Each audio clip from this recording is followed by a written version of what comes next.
Sean muy bienvenidos al podcast de Conexión Pastoral, edición 2021. Acá soy Charly López y me da mucho gusto saludarles. Estoy acá con mi amigo y pastor, Daniel Prieto. ¿Cómo estás, Daniel? Hola Charly, feliz, contento de una nueva temporada que estamos comenzando. Definitivamente en esta primera serie que estamos compartiendo, muy entusiasmado por traer una palabra no solamente para hablar de un tema, pero como es nuestro compromiso desde Conexión Pastoral, tuyo, mío, de cada vez que grabamos un episodio y lo exponemos, sea realmente una voz profética de Dios hablando a los pastores y a los líderes, y esa es nuestra intención, no simplemente entrar en un segundo año de podcast porque hay algo que grabar, sino volver a esta temporada sintiendo que Dios quiere comunicar algo y queremos de alguna forma proponer ese diálogo a los pastores. Y qué bueno ser parte de eso, qué bueno ser parte de eso, y qué bueno ser parte de Conexión Pastoral también. Y quiero aprovechar para, antes de iniciar, dar algunas informaciones que tienen que ver con Conexión Pastoral. Vos que nos estás escuchando quizá por primera vez, quizás desde el año pasado, te recordamos que podés encontrarnos en Facebook a través de la fanpage Conexión Pastoral, en Instagram, @Conexión Pastoral, y también podés encontrarnos en nuestra página web, conexiónpastoral.com. Ahí puedes informarte, puedes comunicarte con nosotros, solicitar ayuda y cualquier cosa que necesites estamos a tu disposición.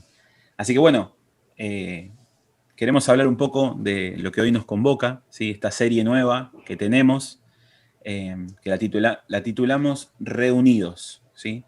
Una palabra bastante común, pero que creo que va a cobrar un nuevo significado en esta conversación. Y me gustaría, Daniel, que nos puedas introducir a esto de reunidos. ¿Por qué reunidos?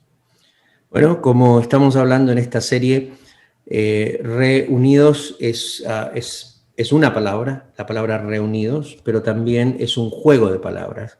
Es reunidos o vueltos a unir. Y estamos en esta primera serie de esta temporada conversando en este momento sobre este hecho redentor de Dios, de permitirnos a nosotros como iglesia, después de un año de cuarentena, de pandemia. De hecho, muchos de los que estén escuchando esta serie todavía van a estar lidiando con la cuarentena. Hoy hablaba con unos pastores en Chile y me decían que en Chile el pico de contagios es alto y están volviendo todo el mundo a cuarentena. Así que es muy probable que dentro de este mismo diálogo todavía algunos estén en este proceso de la pandemia con sus implicaciones de cuarentena. Pero lo cierto es que estamos llegando hacia el fin de un año, de un proceso, de un tiempo que nos separó, nos puso a la iglesia fuera del templo, nos puso en las casas, nos hemos estado reuniendo de forma virtual. De hecho, este año ha provocado cierto distanciamiento.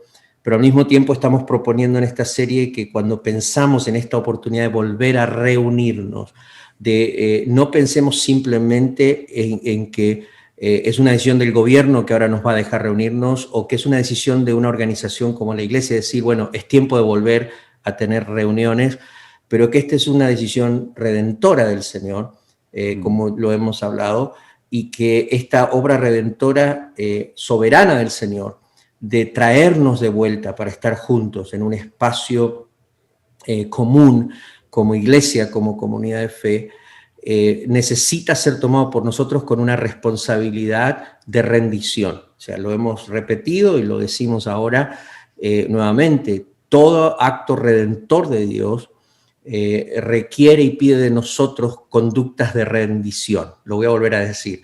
Todo acto redentor de Dios pide de nosotros actos y conductas de rendición a esa obra redentora, porque cuando Dios hace un acto redentor, en este caso, como estamos afirmando, el volver a reunirnos es la soberanía de Dios, es Dios diciendo, los vuelvo a poner juntos, los estoy congregando como mi pueblo, como mi iglesia, pero al mismo tiempo, ese acto redentor nos pide a nosotros como iglesia, ¿cómo nosotros vamos a tener conductas y actos para rendirnos?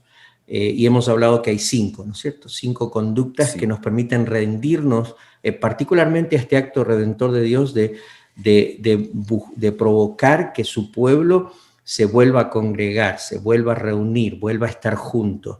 ¿Cómo vamos a rendirnos? Y en particular en este episodio queremos hablar de la primera conducta o el primer acto que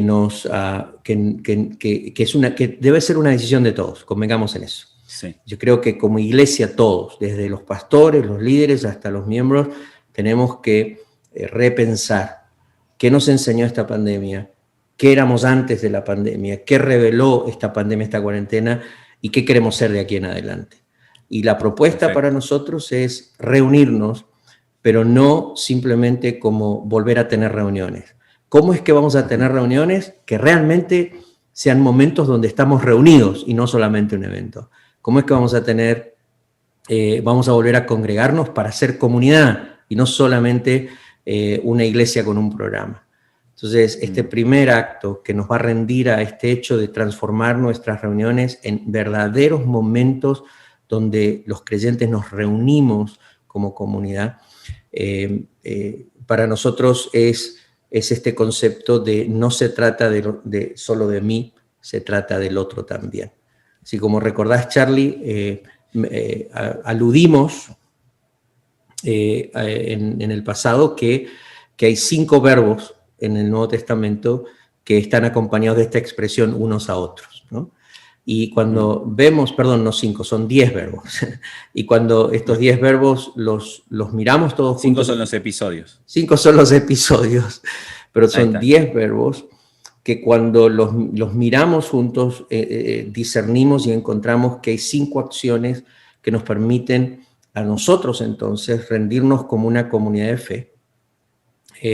Nos permite a nosotros, como una comunidad de fe, con estas 5 acciones, realmente abrazar este acto redentor de Dios, que es este acto de reunirnos, de ponernos juntos, de transformarnos en una comunidad, y cómo esto es una comunidad que realmente genera vida, genera salud, es una comunidad de contención, es un espacio de salud, de sanidad, para iglesias locales, para la iglesia local y sus miembros, pero también yo estoy pensando, mientras le hablamos a pastores y a líderes, es una comunidad de salud, de contención para aquellos que somos pastores.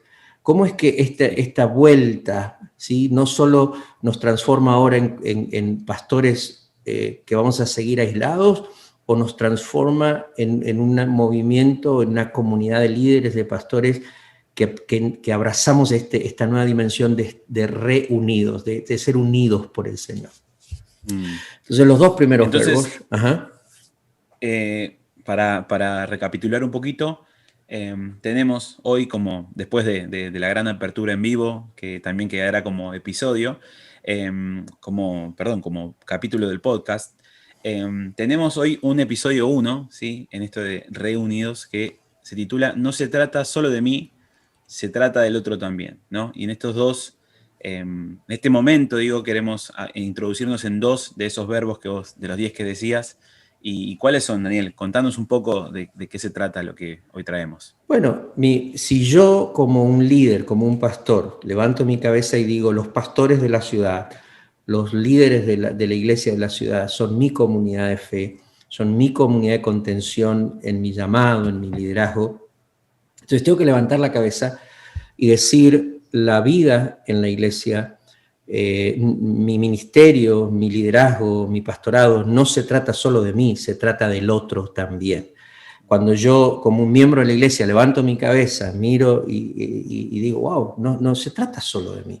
Cuando yo pienso en la iglesia y pienso en congregarme y pienso en reunirme, necesito hacer ese ajuste de paradigma y decir, no puedo ir a la iglesia como si fuera un acto egoísta, de autosatisfacción personal, sino que el congregarme, el reunirme con mi familia de fe es definitivamente un acto de rendición a esta obra preciosa redentora del Señor, de poder congregarnos, de tener un pueblo, una comunidad de Dios, de Jesús, en la que yo levanto mi cabeza y digo, se trata de los otros también. Y para mí Totalmente. ese es el gran cambio que la iglesia va a tener que abrazar en este nuevo tiempo, después de la pandemia, después de la cuarentena, porque no sé, quizás es mi impresión, no lo quiero hacer con un espíritu de juicio, pero creo que en alguna manera habíamos caído en esta conducta de ir a la iglesia como un acto de autosatisfacción. Es que voy a la iglesia porque necesito recibir mi milagro. Sí, Voy a la sí. iglesia porque necesito cumplir con, de alguna forma, mi conciencia cristiana, es decir, estuve en la casa del Señor. Mm, Y a veces vamos a la iglesia y vamos simplemente, y hay muchas razones porque la gente lo puede haber hecho, el creyente lo puede haber hecho, quizás porque pasó algo en la iglesia y decidió, bueno, voy a lo mío y ya está, y me voy a casa. sí. Pero en general, creo que a veces el congregarnos se transformó más en como ir al supermercado a buscar lo que Sí, necesito y me vuelvo a casa. sí, Y aquí es justo donde está el gran cambio. te iba a decir algo de eso, que hay como, yo veo como un ciclo, ¿no? Que se da en esto cuando yo creo que se trata de mí, voy a la iglesia a consumir algo. Y eso también a veces provoca en los líderes y pastores que yo tenga que presentar un programa que esté acorde y me desespero, ¿sí? Por entretener, a veces más que alimentar. Eso es como un ciclo.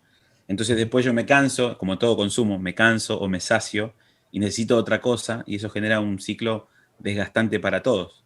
Me parece que es interesante entender que creo que la raíz está acá, cuando yo creo que se trata de mí y voy con mis exigencias, con mis necesidades como prioridad, ¿no?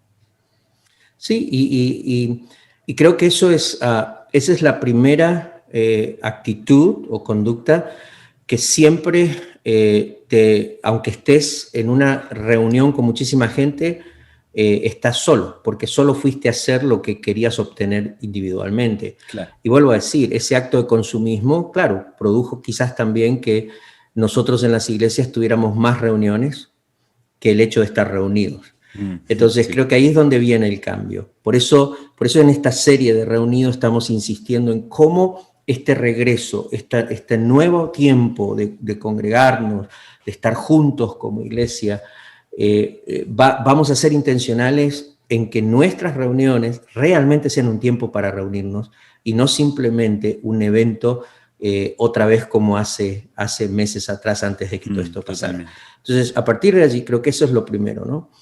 Si yo quiero construir un espacio donde me reúno con el otro, tengo que salirme del centro. Y entonces entender que no soy el centro o no soy Mm, la razón de ser de algo, que el centro es Jesús y que alrededor de Jesús estoy yo y está Charlie y están otros. Y entonces necesito levantar mi cabeza y entender que esta vida con Jesús se vive en una comunidad donde se trata del otro también. Y los dos verbos que tienen que ver, no sé si tenés la Biblia ahí abierta, o tenés los textos escritos, pero me gustaría que me sí, ayudes a leerlo. Pero dale. hay dos verbos que nos envían este mensaje. Es decir, si nos vamos a rendir a este acto redentor de Dios, de no solo salvarnos y dejarnos como algo por allí solo, sino que nos pone en el cuerpo, nos ubica en una comunidad y en espacios donde nos reunimos y nos congregamos.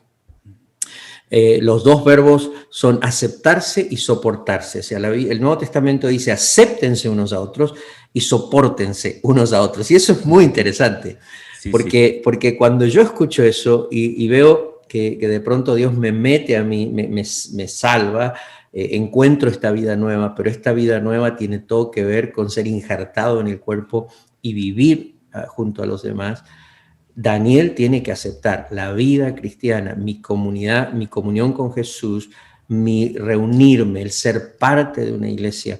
No se trata de mí, se trata también del otro. Y entonces tengo que levantar mi cabeza y practicar dos cosas básicas.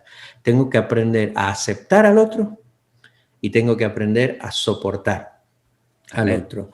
Entonces, Romanos 15:7 y Efesios 4 nos dan esta palabra. No sé si lo querés mencionar rapidito el texto o... Dale, dale, sí, sí, sí. Romanos 15:7 dice, por eso es necesario que se acepten unos a otros tal y como son.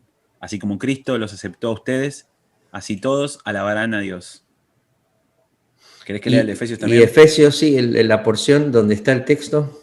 Efesios dice, yo pues, preso en el Señor, os ruego que andéis como es digno de la vocación con que fuisteis llamado, con toda humildad y mansedumbre, soportándoos con paciencia los unos a los otros en amor, solícitos en guardar la unidad del Espíritu en el vínculo de la paz, un cuerpo y un espíritu, como fuisteis también llamados en una misma esperanza de vuestra vocación.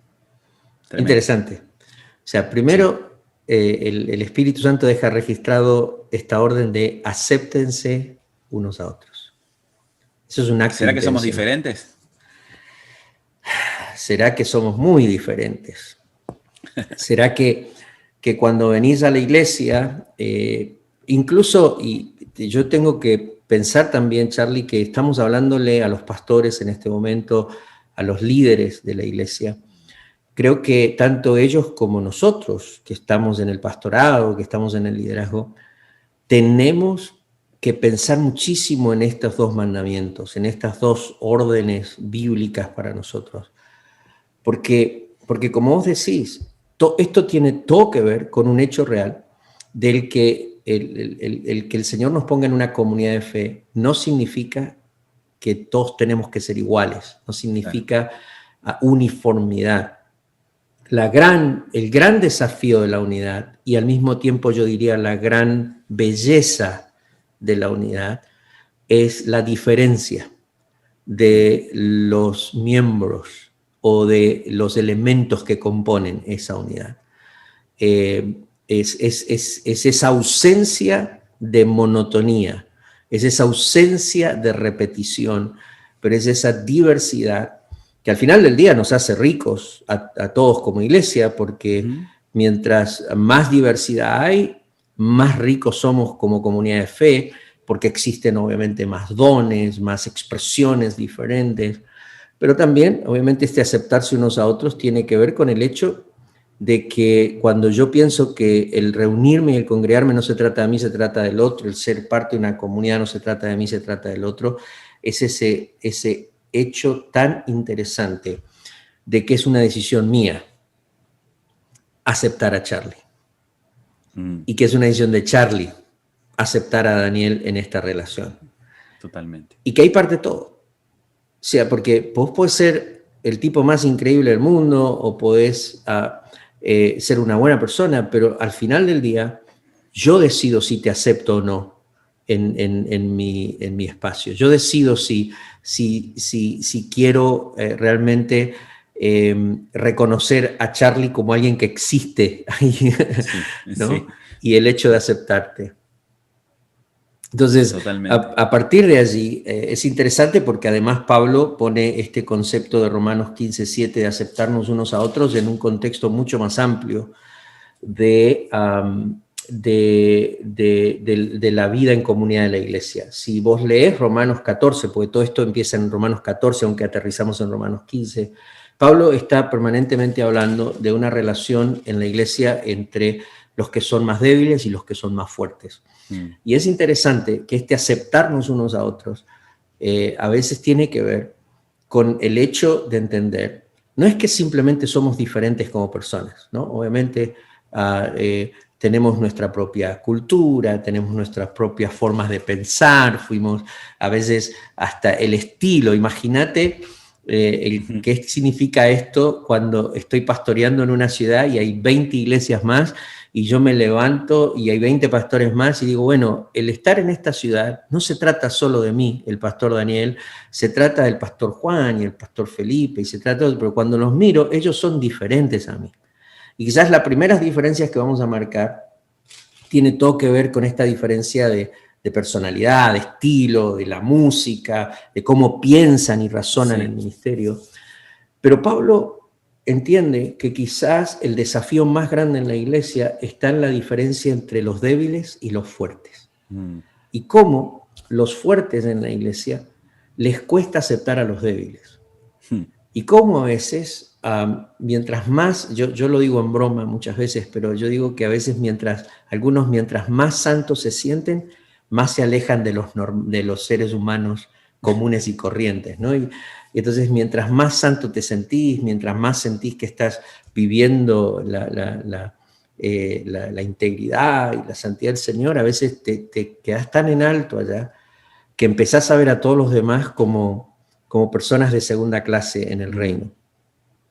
Y todo esto más tiene que ver con aceptarse unos a otros, con entender que en la iglesia hay algunos que son más débiles que yo. Y de repente yo tengo que aprender a mirar a los débiles no hacia abajo, tengo que aprender a mirarlos de frente. Y esa es la gran diferencia. Entonces, ¿cómo hago eso? ¿Cómo? Qué desafío, y pienso que Pablo pone la vara, ¿no? Pone la vara y dice, así como Cristo los aceptó a ustedes. Y si el Señor, que es tan superior a nosotros, nos puede mirar de frente, nos puede mirar y nos puede hasta llamar hermanos, ¿qué nos queda a nosotros? Bueno, y ese es el gran elemento acá. No sé, creo que estamos, no sé cómo ser lo suficientemente enfático en este hecho, porque me parece a mí que esa es la parte más difícil. Yo a lo largo de estos años en el ministerio he visto cómo cuando te sentís fuerte te cuesta aceptar a los que son más débiles. Cómo a veces cuando tu ministerio es un ministerio fuerte, un ministerio exitoso, un ministerio que parece que todo prospera, te cuesta pensar en que esto no se trata de vos nada más, se trata del otro también. Y entonces el que tiene la iglesia chica, el que no le crece, el que está luchando con la economía, pareciera que no importa. O sea, aquí lo que se trata es de sentarme yo a la mesa y comerme lo que yo tengo en la mesa. Y me olvido, como dice 1 Corintios 11, que le dijo Pablo a la iglesia, cuando se sienten a comer, espérense unos a otros. Y ese es un tema para otro episodio.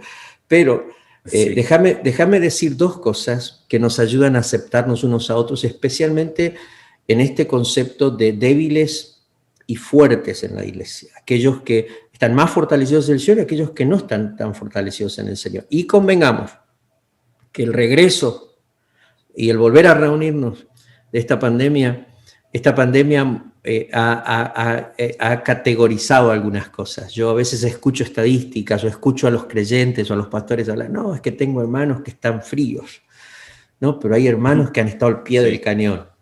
Eso indica que tenés algunos que han sido fuertes y otros que en medio de la pandemia fueron débiles y que la cosa no supieron cómo tratarla. Pero hay dos cosas rapidito que quiero marcar, especialmente en este hecho de que si yo quiero entender que mi vida en el Señor, este concepto de volver a tener reuniones que realmente nos van a mantener reunidos, congregarnos para realmente ser comunidad, tiene que ver con aceptarnos y especialmente los más fuertes aceptando a los más débiles. Por ejemplo, en Romanos capítulo 14, verso 13, Pablo dice a la iglesia en este contexto, dice, dejemos de juzgarnos unos a otros, más bien propónganse no poner tropiezo ni obstáculo al hermano. Hoy ando con todas las letras trabadas, hermano.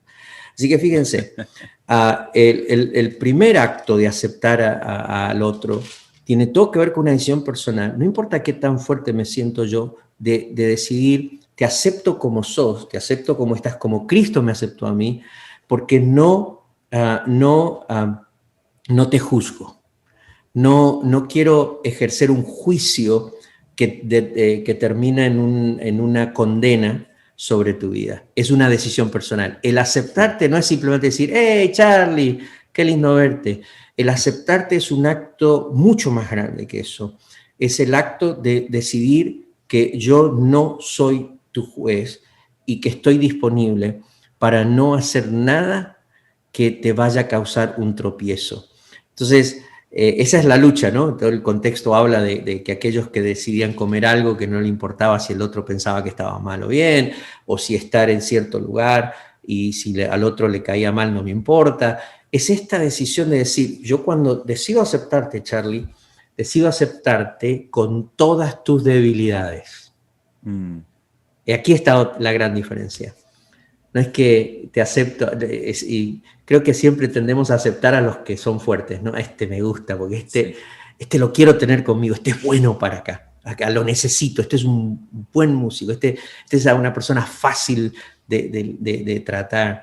Entonces nosotros ponemos la fortaleza o lo fuerte de alguien para aceptarlo. Pero aquí Pablo nos da vuelta la cosa y nos dice, mira, aprendí a aceptar al otro con todas sus debilidades. Y eso implica, la primera decisión es, no te voy a juzgar, Charlie, vos no tenés un juez acá, y tampoco tenés a alguien que porque piensa que sos débil, no va a hacer inconscientemente hacer cosas que quizás debilitan tu fe o te lastiman. Contás con alguien que intencionalmente no va a poner ningún obstáculo en tu fe, al menos en lo que conscientemente haga, no lo voy a hacer. Y la segunda cosa que me llama la atención de este contexto está en el verso 1, verso 2 del capítulo 15 de Romanos, que dice, cada uno debe agradar al prójimo para su bien con el fin de edificarlo. Porque ni siquiera Cristo se agradó a sí mismo, sino que como está escrito, sobre mí ha recaído los insultos de los detractores. Esto es interesante porque si yo te acepto, Charlie, te acepto con todas tus debilidades y decido no ser tu juez y decido intencionalmente no poner nada que te haga tropezar o te lastime. Pero en segundo lugar, mi segunda decisión es que quiero vivir aceptándote con todas tus debilidades para agradarte a vos. Y esto suena medio raro, ¿no? Porque viste en esta sociedad donde dice, bueno, vos no tenés que hacer las cosas para agradar a los demás. No, yo entiendo eso. Sí. Yo lo entiendo. Pero aquí hay un principio bíblico. Agradar al prójimo implica que lo que haga siempre va a ser un acto de amor, ¿sí?, hacia tu vida, en donde no necesariamente estoy tratando de cumplir tus caprichos, pero sí estoy buscando que toda mi vida en relación con la tuya, mi persona en relación con la tuya, provoque una expresión de la gracia de Dios que te edifique. Ese agradar significa que te va a servir para algo, ¿no? En este contexto. Entonces, este primer verbo que me saca a mí de mí mismo y me dice, esto se trata de los otros también, no de vos solo, es este concepto de aceptarnos unos a otros, especialmente cuando tengo que levantar mi cabeza y mirar y decir, a los demás los acepto no por sus fortalezas, pero los acepto aún con todas sus debilidades. Y el otro verbo es soportarnos. Ese ya como que lo lleva a otra dimensión, ¿no es cierto? ¿Cómo suena, Suena, tiene su peso la palabra, ¿no? Sopórtense. Sí, tolérense unos a otros. Sí. Y fíjate que cuando vos lo estabas leyendo, la palabra está diciendo que tenemos que soportarnos los unos a los otros en amor. En amor. Y bueno, este soportarnos es otra dimensión, porque ya no solo te acepto, pero ahora tengo que tolerarte. Y a veces la tolerancia es muy baja, ¿no es cierto? El umbral de tolerancia bajos. Sí, exactamente. Entonces, ¿qué significa el soportarnos unos a otros? Significa tiene que ver no solamente con el hecho de te voy a aguantar todo lo que haces, tiene que ver con el hecho de sostenerte, de que a pesar de tus fracasos, a pesar de las áreas donde te encontrás débil, a pesar de un montón de cosas en tu vida, no solo te estoy tolerando, pero estoy intencionalmente al lado tuyo, permitiendo que no estés solo, en medio de todos tus errores, consciente o inconscientemente, pero tenés a alguien aquí que te soporta, que está disponible para sostenerte. Y la palabra en amor es una palabra interesante porque a mí personalmente me lleva a 1 Corintios 13, donde todo el capítulo tiene que ver con este concepto de amor en la iglesia, no en el matrimonio. Y el amor todo lo cree, todo lo espera, todo lo soporta. El amor nunca deja de ser. El amor no hace nada indebido. Entonces esos actos que involucran la definición de amor, para mí tienen todo que ver con un concepto de soportarnos, ¿no? ¿Por qué? Sí. Porque hay momentos en que estoy disponible para no aguantarte más, hermano. Pero el amor todo lo cree. Sabes que me gusta pensar, como esta vuelta de rosca que le diste, en la palabra soporte. ¿Y qué es un soporte? Por ejemplo, el micrófono por el que yo estoy hablando tiene un soporte, tiene un pie, que lo que está haciendo es no dejando que el micrófono se caiga, proporcionándole algo para que pueda sostenerse como no pudiera hacerlo solo, digamos, ¿no? Porque quizás pensamos en soportarnos como bancate lo que te hacen, ¿no? Como una cosa de una agresión recibida y tenés que aguantártela. Ujú. Pero me gusta esto que decís de soportar como sostener al otro, como no dejarlo solo. Quizás en esos momentos donde solo no puede, poder estar ahí revestidos de ese amor, ese vínculo perfecto, que también me gusta pensar, en la NTV me encanta cuando dice que no guarda un registro de las ofensas pasadas y que todo lo cree y todo lo soporta. Definitivamente, creo que esa es la mejor forma de soportar a otro. O sea, yo te puedo tolerar, pero eso simplemente es un acto de aguante, ¿no? Si cabe la expresión. Sí. Pero el soportarnos unos a otros es un acto de amor. Y Mm, qué importante es que cuando pasa algo, un berrinche, una mala actitud, en lugar de cortarte, de decir no tengo nada más con vos, te soporto, pero en una forma en que vas a experimentar el amor de Dios a través de mi vida, que sigue mm. creyendo en vos, que sigue pensando que algo extraordinario va a ocurrir, que todavía el Señor no ha terminado, que el Señor tiene algo lindo con vos a pesar de la metida de pata que acabas de hacer, ¿no? Entonces, bueno, este episodio hemos conversado sobre esta primera conducta de rendición a este acto redentor de Dios de congregarnos, de ponernos juntos en comunidad, en la comunidad de Jesús, y tiene todo que ver con me rindo a ese acto redentor cuando decido que no se trata solo de mí, cuando me reúno en la iglesia o soy parte de una comunidad de fe, se trata del otro también, y estoy disponible para aceptarlo, y estoy disponible para soportarlo. Espectacular. Bueno, yo quedé muy contento con esta conversación. Espero que ustedes también del otro lado, que puedan ser desafiados a pensar, a reflexionar, a meditar.